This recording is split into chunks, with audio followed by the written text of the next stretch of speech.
on the road to Ligonier, Indiana. Pretty stoked. Finally have found a rear end for the dually at a price that I felt was reasonable for something that has right around 200,000 miles on it. As you know, if there's anything wrong with it, we have all the parts back at home to be able to fix it, so that's really not an issue.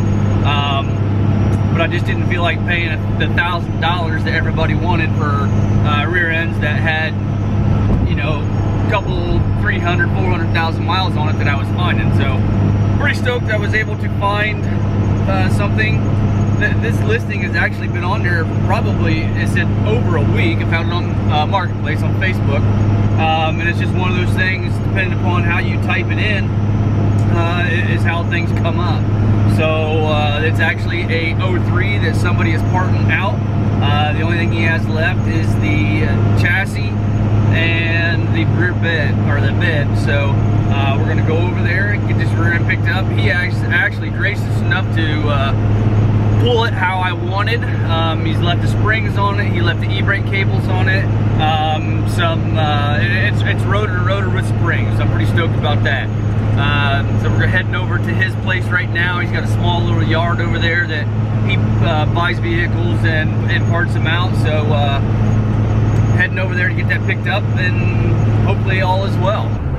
Alright guys, we are just about ready to pull in here to where my destination to pick up this rear end. So hope everything goes well and everything is as good as what the pictures you sent me.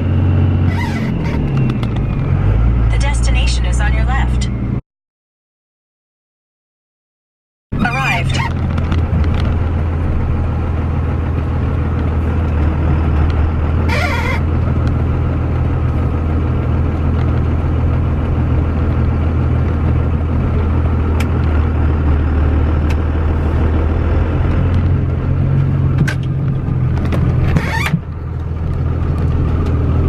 And we can take a hearse home and have a new Cummins project.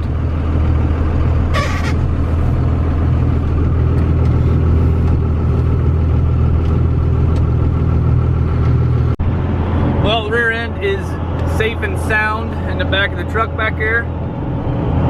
And we are on our way home currently. I'm about halfway home. Only one wrong turn, so not doing too bad. Everything would look pretty good on the truck. He was able to pull everything off that I wanted to do, or I wanted him to pull off. Saved the e-brake cables for me. If you guys remember when I was pulling out the rear end out of my truck at home, I had to cut the e-brake cables because I couldn't get them loose. Saved some of the hard lines on the axle, the vent. So yeah, everything looks really, really good. It's in a far cry better shape than what mine is at home, because this one doesn't have a hole in it. He did inform me that this truck had right around 224,000 miles on it. So yeah, I'm tickled to death with that. But if something happens with it, we have the parts at home to rebuild it. So it's not a real big deal. At this point in time, probably about the only thing that I'm going to do is actually pull the cover off, change the fluid, do a service on it, do a visual inspection on the gears, put some fluid back in it, and run it in the truck for right now. But before we can put it in the truck, we need to get the rest of the slag knocked off of it. Need to get it painted and get it looking just a little bit better. Got to order some shocks all the way around. I think that's pretty much all I have as far as what's coming. I got some other parts there for the rear end when it goes back in the truck. And that box that I showed you guys the other day. So I will check back in with you guys when we get back home and show you what we picked up.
All right, so that was a little bit tricky doing it by myself. Was able to get it out.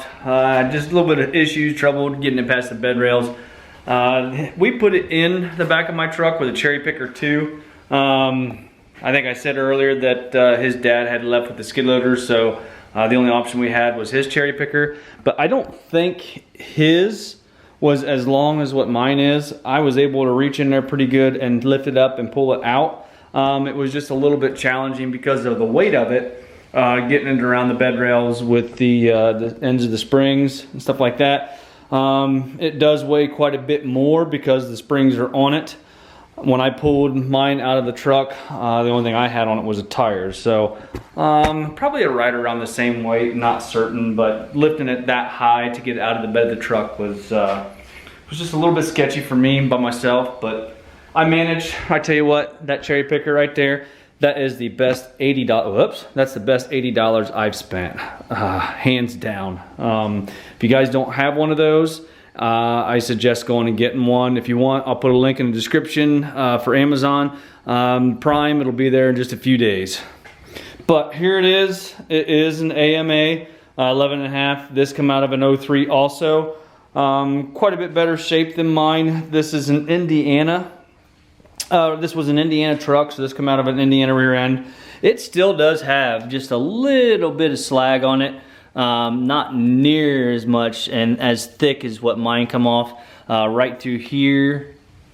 One side or the other, I don't even remember now. I think it was this side here is where I punched the hole in mine. Or maybe it's this side, I can't remember. Anyway, yeah, it's in quite a bit better shape. What I don't understand though, if you look how clean the axle tubes are. It's kind of the same way on mine too.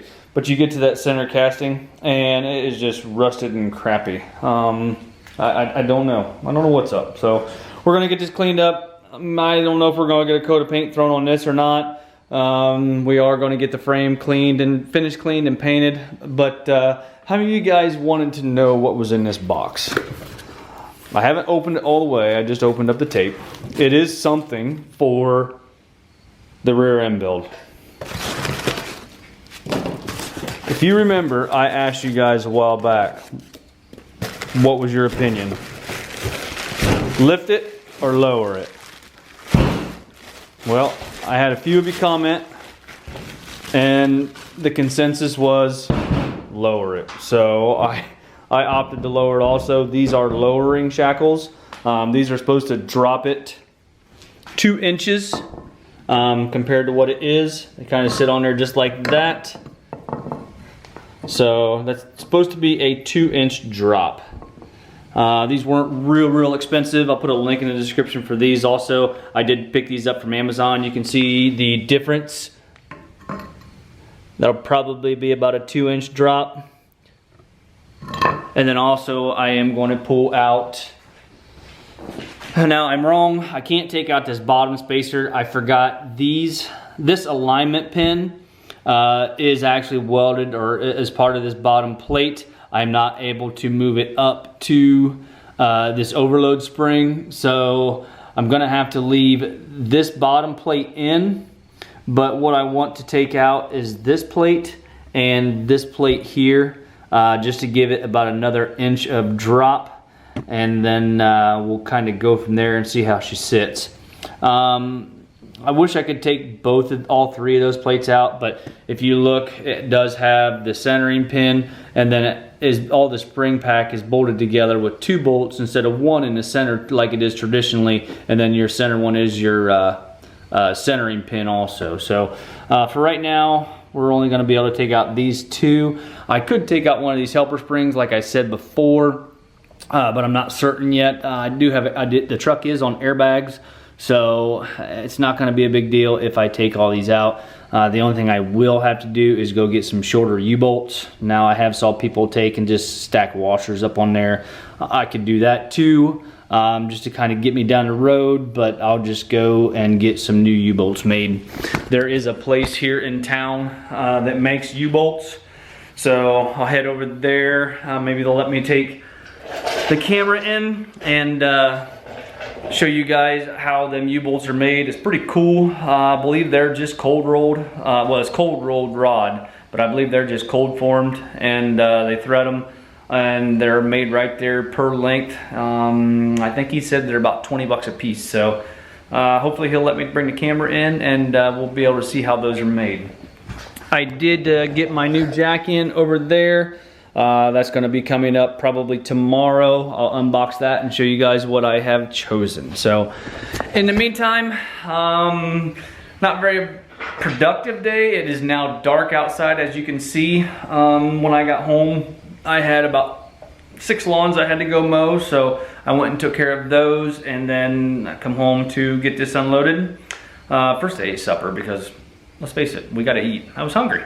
And then come out and tried to get this thing unloaded by myself, and I succeeded. So anyway, guys, hit that like button, give me a thumbs up, subscribe if you have not already done so, become part of the family, and we'll talk to you guys later on.